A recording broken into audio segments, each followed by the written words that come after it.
Students, I welcome you again to our chemistry class and good morning to all of you. So, you must be knowing that what chapter we are doing. We are doing chapter 3, that is chemistry. In chemistry, we are doing classification of element and periodic properties. So, बेटा इस chapter में मैंने आपको क्या करवा दिया, evolution मैंने दिखाई कि किस तरह से हमारा आज का जो मॉडर्न पीरियोडिक टेबल है वो इवॉल्व हुआ, और फिर मैंने आपको पूरी इसकी हिस्ट्री बता दी थी. तो आज हम आगे कंटिन्यू करेंगे. फिर मैंने आपको बताया था कि पीरियोडिक टेबल को कैसे डिवाइड किया गया. पहले तो उसको डिवाइड किया गया बेटा on the basis of period, 7 periods.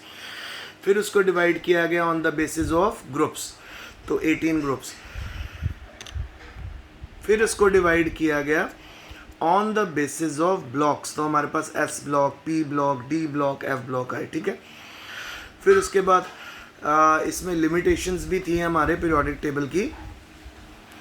तो वो लिमिटेशंस क्या थी? सबसे पहली थी जी लिमिटेशन कि हाइड्रोजन की जो पोजीशन है आज भी जो है बेटा वो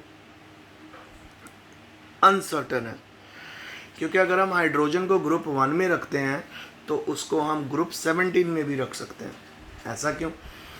क्योंकि बेटा जो हाइड्रोजन है उसको एक इलेक्ट्रॉन चाहिए अपनी डुप्लेट कंप्लीट करने के लिए. इसी तरह जो हमारा हैलोजन्स होते हैं उनको भी एक इलेक्ट्रॉन चाहिए होता है अपनी ऑक्टेट कंप्लीट करने के लिए.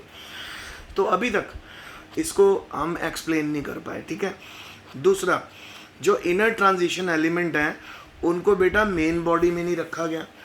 तो अगर आज आप पीरियोडिक टेबल ओपन करके देखोगे तो आप नोटिस करोगे पीरियोडिक टेबल में आपको जो एफ ब्लॉक एलिमेंट है वो नीचे देखने को मिलेंगे 14, जिसमें 4f और 5f ऑर्बिटल भरा जाता है. अगर 4f ऑर्बिटल भरा जाता है तो वो बन जाते हैं एक्टिनॉइड्स, और अगर 5f ऑर्बिटल भरा जाता है तो वो बन जाते हैं लेंथेनॉइड्स.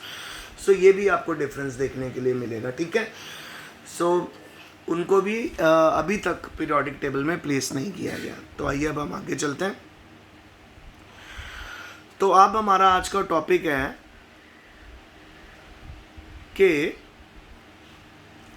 किस तरह से, अभी हम बुलाएंगे आपको, कि किस तरह से हम एलिमेंट की पोजीशन फाइंड आउट करते हैं पीरियोडिक टेबल में. तो बहुत ही इजी है और बहुत इंटरेस्टिंग भी है बेटा. सबसे पहले आपको कंप्लीट उस एलिमेंट की इलेक्ट्रॉनिक कन्फिग्रेशन लिखनी है. जब आप उसकी इलेक्ट्रॉनिक कन्फिग्रेशन लिख दोगे, जो उसका प्रिंसिपल क्वांटम नंबर होगा वो उसका पीरियड रिप्रेजेंट करेगा, और जो उसके अंदर इलेक्ट्रॉन्स होंगे आउटर मोस्ट ऑर्बिटल में वो रिप्रेजेंट करेंगे उसका ग्रुप कौन सा. ठीक है. तो आइए देखें. और जिस ऑर्बिटल में आप देखोगे कि वो इलेक्ट्रॉन आया हुआ है वो उसका ब्लॉक बन जाएगा. अगर एस ऑर्बिटल में इलेक्ट्रॉन आया तो एस ब्लॉक, अगर पी ऑर्बिटल में इलेक्ट्रॉन है तो पी ब्लॉक, अगर डी ऑर्बिटल में इलेक्ट्रॉन है डी ब्लॉक, और अगर एफ में है तो एफ ब्लॉक. तो देखिए अगर हमारे पास एस ब्लॉक एलिमेंट्स हैं तो ग्रुप नंबर NS इलेक्ट्रॉन्स कहलाएगा. पी ब्लॉक एलिमेंट्स के लिए हमारे पास ग्रुप नंबर होगा 10 plus number of NS and NP electron, और डी ब्लॉक में N-1 यानी पेनल्टी में डी सब शेल लेनी है, और एफ में हमें N-2 एंटी पेनल्टीमेट शेल्स लेनी है. ठीक है. फिर इसके नॉमेनक्लेचर को अभी हम करते हैं. उससे पहले मैं आपको आज दिखाता हूँ कि कितना इजीली आप किसी भी एलिमेंट की इलेक्ट्रॉनिक कन्फिग्रेशन के बेस के ऊपर फाइंड आउट कर सकते हो कि उसकी पोजीशन क्या है, उसका पीरियड क्या है, उसका ग्रुप क्या है. तो आइए मैं आपको दिखाऊँ.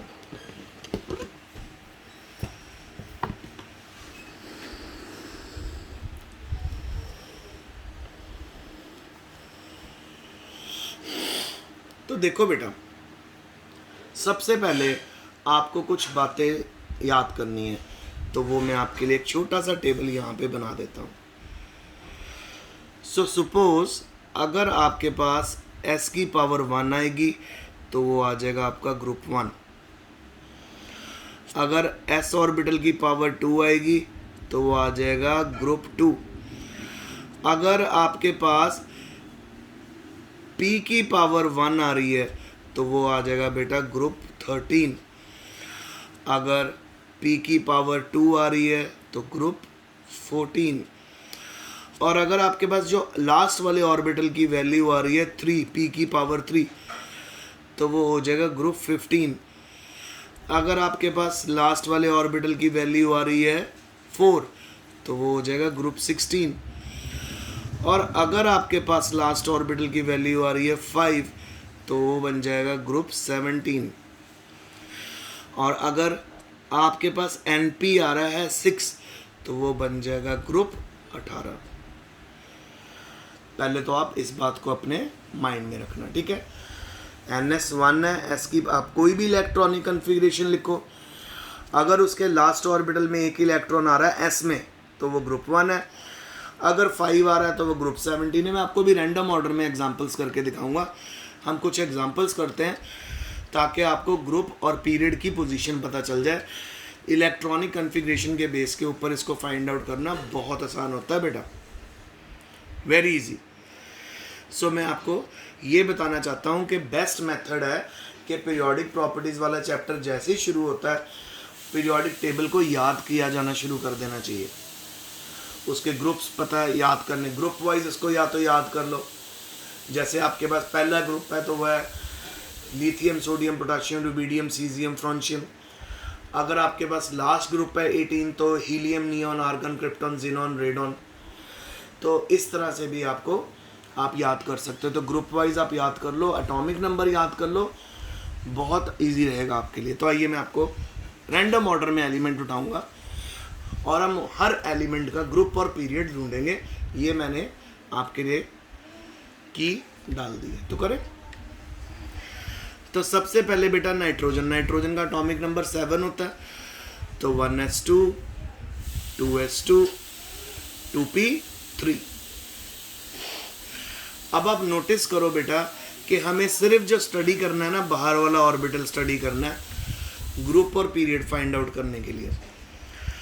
तो जो भी आपके सबसे बाहर वाले ऑर्बिटल का यानी लास्ट ऑर्बिटल का जो प्रिंसिपल क्वांटम नंबर है वो आपका पीरियड होता है। तो यानी यहाँ पे प्रिंसिपल क्वांटम नंबर 2 है, तो नाइट्रोजन कौन से पीरियड में आएगा? नाइट्रोजन आएगा सेकंड पीरियड में। अब हमने ग्रुप देखना है। सो नाइट्रोजन किस ग्रुप में आएगा? आप यहां से फॉलो करो। अब NP की पावर 3 आ रही है, P की पावर 3, तो ग्रुप कौन सा हो जाएगा? 15। इस तरह से आपको फाइंड आउट करना है। आगे चलिए हम नियॉन के बारे में फाइंड आउट करते हैं। नियॉन का एटॉमिक नंबर 10 होता है। 1s2 2s2 2p6। अब फिर इस ऑर्बिटल को आप कंसिडरेशन में लो, तो पीरियड कौन सा हो गया? सेकंड, क्योंकि यहाँ पे प्रिंसिपल क्वांटम नंबर 2 है। और ग्रुप कौन सा हो गया? ग्रुप हो गया हमारा P की पावर 6 है तो ग्रुप 18th, यानी ये बन गया। ये किस में आ रहा है? हमारा नोबल गैसेस में।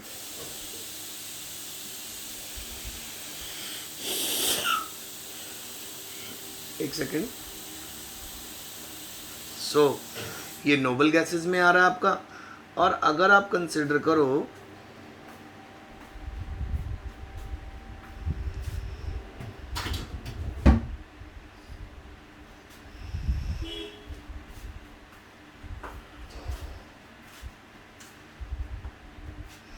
सो ये हो गया हमारा नोबल गैसेस। ये नोबल गैसेस में आ रहा है। फिर उसके बाद अगर मैं आपके सामने उठाता हूँ, सपोज मैंने कैल्शियम उठा लिया। कैल्शियम का है जी 20। सो आइए इसकी इलेक्ट्रॉनिक कन्फिग्रेशन लिखें। 1s2 2s2 2p6 3s2 3p6 4s2। देखिए 6 + 4 10 यहाँ हो गए, फिर उसके बाद हमारे 10 यहाँ हो गए। तो ये आ रहा है जी 4s ऑर्बिटल, हमारा आउटर मोस्ट ऑर्बिटल आ रहा है। अब 4s ऑर्बिटल के लिए पीरियड निकालिए। पीरियड यहाँ पे आ जाएगा फोर्थ। देखो क्योंकि यहाँ पे प्रिंसिपल क्वांटम नंबर क्या है, फोर्थ, तो कौन से पीरियड में आता है कैल्शियम, फोर्थ। कितना इजी है, समझ आ रहा है अब आपको। और उसके बाद कौन से ग्रुप में आता है, ग्रुप में आता है जी ये s की पावर 2 है, तो s की पावर 2 के लिए कौन सा ग्रुप यूज हो रहा है, NS2 ग्रुप 2, तो ये है अगेन सेकंड ग्रुप में। ठीक है, तो ग्रुप सेकंड है, पीरियड 4। देख रहे हैं आप कैसे पोजीशन पता चलती जा रही है। अब अगर मैंने बेटा आर्गन के लिए निकालना हो, सो आर्गन आपको पता है 18 होता है इसका नंबर। सो 1s2 2s2 2p6 3s2 3p6, तो आउटर मोस्ट ऑर्बिटल आ गया हमारे पास 3p। सो इस 3p में पीरियड क्या बनेगा, पीरियड आपके सामने ही है, कौन सा पीरियड बनेगा, थर्ड पीरियड को बिलोंग कर रहा है। और ग्रुप कौन सा बनेगा, ग्रुप बनेगा p की पावर 6 के लिए हम क्या यूज करते हैं, 18। सो कौन सा ग्रुप बनेगा, 18। सो 18th ग्रुप हो गया ये। अब एक एग्जांपल और करके देख लेते हैं, वो मैं आपके सामने लेके आता हूँ एग्जांपल।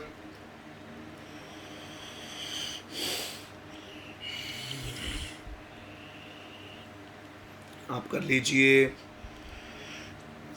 सल्फर करके देख लेते हैं, सल्फर का एटॉमिक नंबर 16। सो बेटा इसको आप तभी सॉल्व कर पाओगे, ग्रुप और पीरियड को तभी निकाल पाओगे अगर आपको बेटा इलेक्ट्रॉनिक कन्फिग्रेशन पता है, उसको निकालना आता है, और दूसरा अगर बेटा आपको ये भी पता चल जाता है कि उसका एटॉमिक नंबर क्या है। ये दो चीज़ें आपको तभी पता लग पाएंगी अगर आप पीरियोडिक टेबल को लर्न करोगे। तो सल्फर 16 है, सो आइए प्लेस करें 1s2 2s2 2p6 3s2 और 3p कितना हो जाएगा हमारे पास, 16 है, 2 ऑलरेडी आ गया, 4। सो हमारा आउटर मोस्ट ऑर्बिटल आ गया 4, 3p4। सो यहाँ पे पीरियड क्या हुआ, ध्यान से देखिए, यहाँ पे जो बेटा हमारा पीरियड आएगा वो पीरियड आएगा हमारा 3, थर्ड क्यों, क्योंकि यहाँ पे प्रिंसिपल क्वांटम नंबर 3 है। और ग्रुप यहाँ पर आ जाएगा हमारा P4 के लिए। देख लो मैंने आपको टेबल बनवाया हुआ है, P4 के लिए ग्रुप 16। सो कौन से ग्रुप को बिलोंग करेगा ये, 16th। सो आप देखा कि कितना इजी रहा आज का आपका लेक्चर। तो आज के लेक्चर में आप लोगों ने सीखा कि कैसे हम किसी भी एलिमेंट की इलेक्ट्रॉनिक कन्फिग्रेशन लिखने के बाद ये फाइंड आउट कर पाते हैं कि वो कौन से ग्रुप को बिलोंग कर रहा है और कौन से पीरियड को बिलोंग कर रहा है। अगर हम ग्रुप और पीरियड को अच्छे से फाइंड आउट कर लेंगे तो बस नो प्रॉब्लम। और अगर आपको इलेक्ट्रॉनिक कन्फिग्रेशन लिखनी आती है, लिख लो, जिसकी भी पूछिए, जिस एलिमेंट का भी ग्रुप और पीरियड पूछा है, इलेक्ट्रॉनिक कन्फिग्रेशन लिखो। आउटर मोस्ट ऑर्बिटल आ गया, आउटर मोस्ट ऑर्बिटल का जो प्रिंसिपल क्वांटम नंबर होगा वो उसका पीरियड होगा, जो उसकी पावर होगी यानी जो ऑर्बिटल होगा वो उसका ब्लॉक होगा, और जो उसका जितने उसमें इलेक्ट्रॉन होंगे वहाँ से हम फाइंड आउट कर लेंगे कि कौन सा ग्रुप है। तो आई होप आपको आज का लेक्चर समझ आया होगा। सो stay home, stay safe and study hard, and best of luck for your September exams which are about to begin from Saturday.